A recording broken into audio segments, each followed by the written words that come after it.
Have you fallen into an open manhole recently? Do you find yourself in the company of strangers? Well, then you might very well be in the feature Underground. If past is prologue, my name is Hunter Lanier, and I am here today with a review of Coyote vs. Acme, set to release on August 28th. A film, by the way, that almost perished in utero. If you don't know, this movie was filmed way back in 2022, and Warner Brothers apparently had such little faith in it to make a profit that they decided to cut their losses, shred the movie, and consider it a tax write-off. None other than Ketchup Entertainment. Yes, Ketchup. Who are they? Nobody knows. Swooped in to save the day, purchased the film for a measly $50 million from Warner Brothers, and they are now distributing the film to the masses. One asterisk that you have to slap onto this story is that Ketchup Entertainment also distributed the last Looney Tunes movie. I believe it was called The Day the Earth Blew Up, which I remember watching and liking. It only made $4 million at the box office, so I don't think that's anything resembling a financial success. Which leads us to the question, why would Ketchup Entertainment spend $50 million on this movie if the last Looney Tunes movie they distributed only made $4 million at the box office? Maybe they felt like Coyote vs. Acme had enough baked-in press and free marketing based on all of the hoopla around Warner Brothers refusing to release it initially. Or maybe the film is so good that buying it for $50 million was a steal, and Warner Brothers didn't know what they had on them. Is that the case? Let's find out. This is an animation live-action hybrid a la Space Jam that stars most notably Will Forte, who plays a small-time ambulance-chasing lawyer in Albuquerque.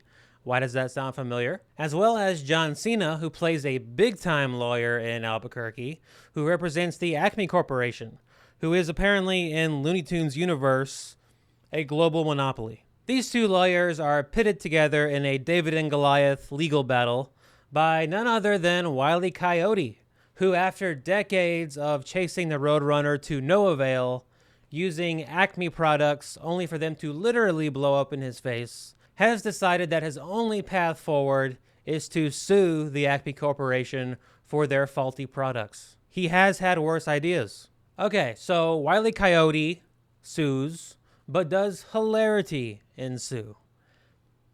I cannot say that Coyote vs. Acme is a new family film classic. When I was a kid, I loved Space Jam. I had it on VHS. I'd watch it over and over again, as kids do. I don't see kids being that into this movie. A large part of that is because this movie is parodying genres that are not remotely interesting to kids. So courtroom dramas and conspiracy thrillers. Whereas Space Jam was a sports movie, which is highly accessible already to kids, animation, Looney Tunes aside. What I do love about Coyote vs. Acme is that it feels frozen in time in a good way. It fully commits to the Looney Tunes logic, or lack thereof. It is not a modern spin on Looney Tunes. It's not breaking the rules of the Looney Tunes universe. It fully commits to that logic. This isn't someone doing their take. I know people had an issue with Christopher Nolan's take on the Odyssey. This is no one's take on Looney Tunes. It just feels like Looney Tunes. Aside from the concept of the movie, which is in that meta self-aware realm. But Looney Tunes have always been kind of self-aware. I mean, people draw holes and then go inside them. In a post-SpongeBob world where kids are learning irony before their multiplication tables, in a post-Pixar world of prestige animation, there is something endearing about the Looney Tunes anarchy and Looney Tunes refusing to grow up. This isn't a movie that's positioning itself for an Oscar. Porky Pig isn't going through chemotherapy and having to learn how to laugh the pain away. This isn't trying to be any of that, and it shouldn't try to be any of that. It just wants to be Looney Tunes, and that's good because no one else is scratching that itch. This is a movie where Daffy Duck is smashing himself in the face with a hammer. This is a movie where Foghorn Leghorn is now an oil baron. This is a movie where a character with complete conviction says in a Supreme Court courtroom the words, "Senator Fudd." Even the Looney Tunes version of Peter Lorre is here. Now, if you're anything like me, you probably saw this Peter Lorre before you saw the actual Peter Lorre. I remember when I was getting into movies for the first time, watching a movie like The Maltese Falcon, and then in my head, I'm like, why does that guy look familiar?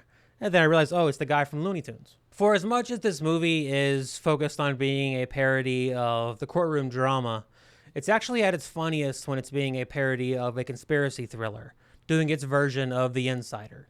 There's a great scene where Will Forte is doing his investigation into the Acme Corporation to support his case, and it brings him to an insane asylum where he meets Daffy Duck, who is, of course, Daffy, in a clinical sense this time. And, it's the classic conspiracy thriller scene where the only guy who can give you firsthand evidence has gone insane. But is he insane, or is the world insane? There's also a really funny call that Will Forte gets in a seedy hotel room from an anonymous whistleblower who is anonymous but very obviously Bugs Bunny. The other really funny scene I wanted to point out is a casino-esque meeting in the desert between John Cena and Tweety Bird. I've long felt that Will Forte has never really gotten the career that he deserved. The business doesn't seem to know what to do with him. He had his moment in Nebraska. He had a show on TV that I really liked called The Last Man on Earth.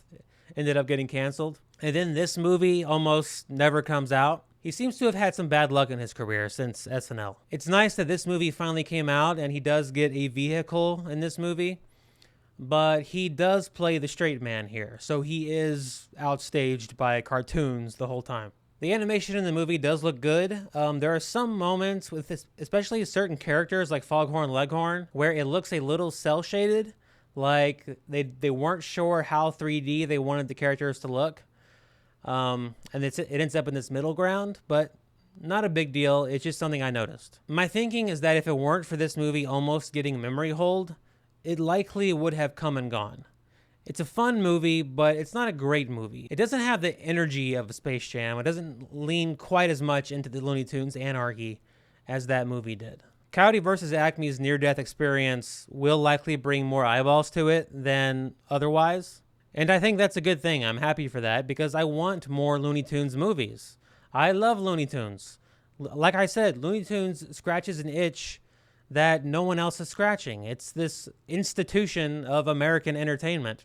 Bugs Bunny is one of the greatest fictional characters of the 20th century. There's Jay Gatsby, Michael Corleone, and Bugs Bunny. Again, Looney Tunes isn't trying to do the things that DreamWorks is trying to do or Pixar is trying to do or Illumination is trying to do.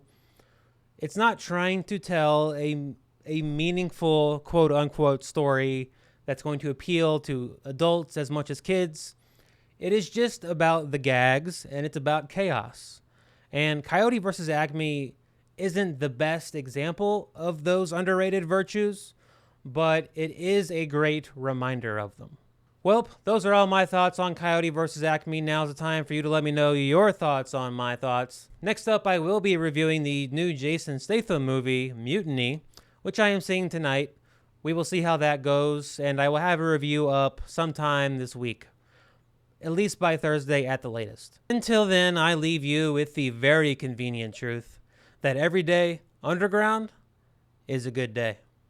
Around, beating in my head, never letting up. Did you ever want to forget anything? Did you ever want to cut away a piece of your memory or blot it out? You can't, you know. No matter how hard you try. You can change the scenery, but sooner or later you'll get a whiff of perfume or somebody will say a certain